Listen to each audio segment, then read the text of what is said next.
Arestado ang 6 na lalaki sa inilunsan na bypass operation sa pinagsanib persa ng Puerto Princesa City Police Station at ng Palawan Drug Enforcement Unit sa Purok Masayahin, Barangay San Jose, Puerto Princesa City nito lamang ika-22 ng Pebrero taong kasalukuyan.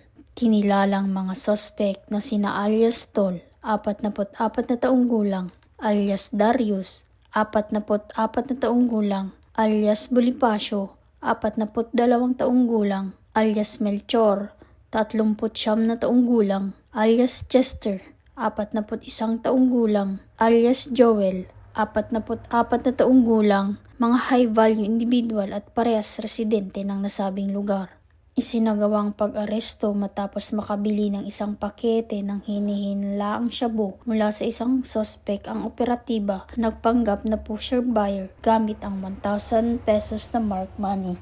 Nakuha rin mula sa mga sospek ang 2 pakete ng pinanglaang shabu na may kabuuang 1.9 gramo, isang homemade shotgun, isang live ammunition, at 3 improvised water pipe. Na-recover naman ang ginamit na bypass money. Ang mga suspect ay kasalukuyang nasa kustodiya ngayon ng Puerto Princesa City Police Station para sa tamang disposisyon at dokumentasyon.